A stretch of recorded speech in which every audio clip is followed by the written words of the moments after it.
how do you think about, when does that transition make sense to bring somebody on, some kind of assistant or someone to help kind of keep your world in order with you? Yeah, I mean, sooner is probably better than later. I think, I've had an assistant sort of half my career. And half my career was, hey, we're still in startup mode and we can't afford an assistant or there isn't enough to do. And so I've seen it both ways. And look, if you're growing, if you're working at a successful scaling business, your time is valuable. And anything that you can hand off to a partner, in the sense that you're spending a little bit less time doing some things that because they're doing them for you, means that you get more time doing other things. And those other things, there's a limited supply of valuable things that you can do. So, some people do it at 10 employees, some people do it at 30 or 50. I've probably always done it on the later side of those ranges, but I don't know that. It sort of depends on your personal style and what you can afford, and I don't know that there's any time that's too soon if you can make use of the extra time. And how do you go about finding that partner? What's your interview process like? What do you look for? I think of two categories of assistants.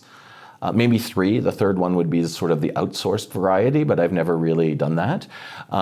There are career assistants that have been doing it for 10, 20, 30 years, or that want to do it for 10, 20, 30 years, and they are fantastic because what they bring is a wealth of experience of having done it before for other executives, so you can sort of learn from them what others have done.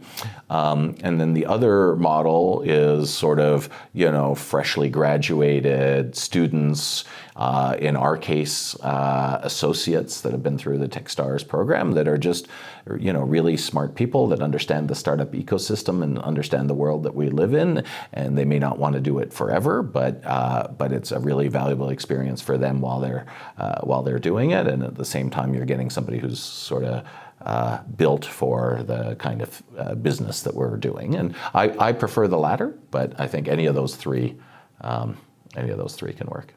And as you think about interviewing for a role like this, what's your approach to the interview? How do you know that you found a good partner?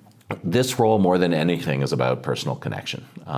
Look, I mean, you have to have organizational skills, right? And so, you have to test for that in some way, and you can sort of ask them how they run their lives, pay their bills, do they use tasks? And I think if you get into that, or either at their current role or even in their personal life and how they organize, you can quickly see if it's the kind of person that is organized or not. And so that's sort of table stakes baseline. You have to have that. But the key thing in interviewing is the personal connection, because this is somebody that you're going to work with closely every day for, hopefully years to come. And to some extent, you have to like each other and you have to enjoy working together.